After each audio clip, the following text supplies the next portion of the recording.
I am a publisher, writer, editor, daughter, sister, auntie, dog mom, and many other things, including currently a cancer patient. But I am not a doctor or medical professional of any sort. What you are about to watch is an episode of my journey through cancer. I'm sharing my adventure with you in hopes that you'll find something here that's comforting and maybe even inspiring. This video is not intended to provide any sort of diagnosis or treatment plan.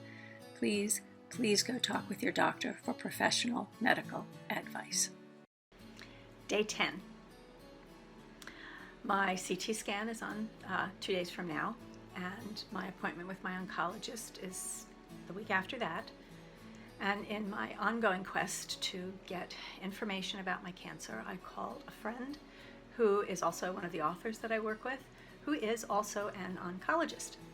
And he gave me some interesting and alarming and really good, important information.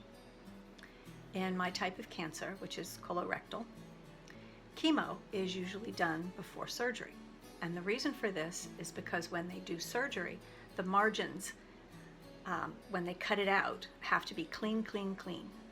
And the reason for this is because there has to be enough room between the rectum and the anus to, let's say, maintain normal function.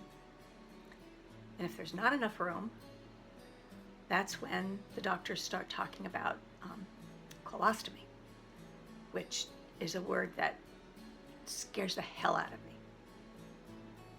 So this morning, to distract myself, I went to my hairdresser, Sandy's, to shop for some wigs.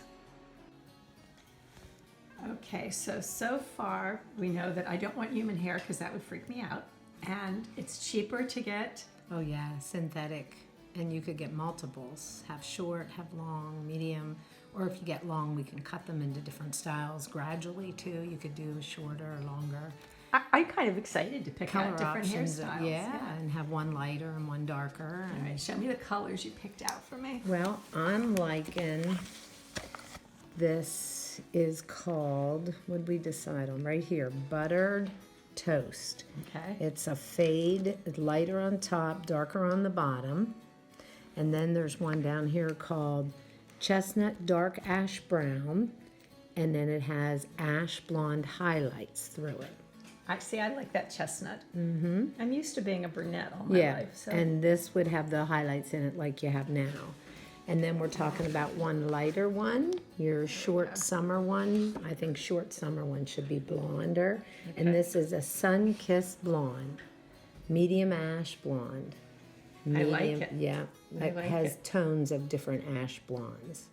I could be 3 different women. You sure can. Yeah, that's a cute style too. It's more weighted and stacked. Yeah. I like that too. That's cute. Yeah. You could do your blonde one, you know. With that. Yeah.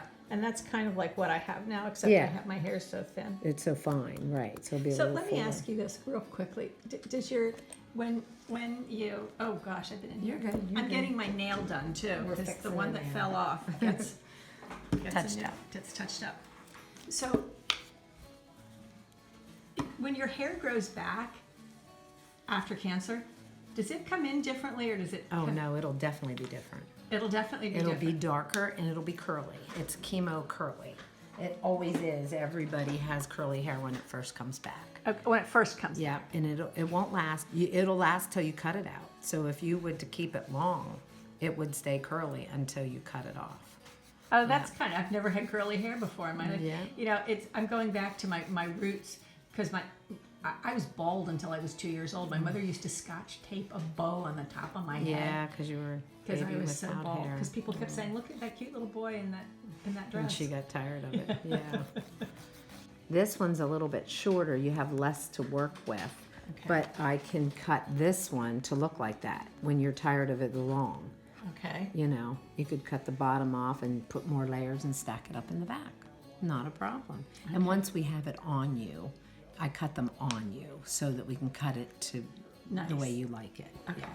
So let me ask you this about I mean, I noticed that they all have different, like this has this what's that called? The inside. Oh, and it probably has the elastic inside, yeah, so that you can form it to your head. Okay. Yeah. Is there a better interior that I should get? No, they'll come. It's not like you can pick the inside. Okay. It's this wig comes in this style. Right. But they'll all fit you. Okay. And they've made them so much better than they used to. They're breathable. They aren't solid. It's not like you have a hat on. It'll breathe through it. Okay. Yeah, and if you even wanted to start wearing it as thin and fine as your hair is, you see the weaves, you can pull some of your own hair through until you lose hair. Okay. Yeah. Okay. And to that, if you wanted to start to pull some of your own through it. Yeah, I ordered 2. One brunette, which is my natural hair color, and one blonde, because why not? It's summer and it'll be fun. And I also ordered them. They're both longer than the hair cut that I have now, and I thought it would be fun to have long hair again. And if the cuts don't work for me, because as you get older, you're supposed to take your hair shorter because longer hair can make your face look even saggier than it already does. So you know what? If they're too long, Sandy can cut them for me. But I may not be done ordering wigs. Samantha Jones, when she had cancer on Sex and the City, had some badass moves to get through her ordeal. A few years ago, my chosen family asked me to spend Halloween with them, and one of the young boys in the family decided he wanted to go as Peter Pan, and I was asked to go as Tinkerbell. I think pink or green or maybe blue hair would really complete the look. If you liked this video or found it helpful, give it a like, subscribe, and don't forget to ring the bell.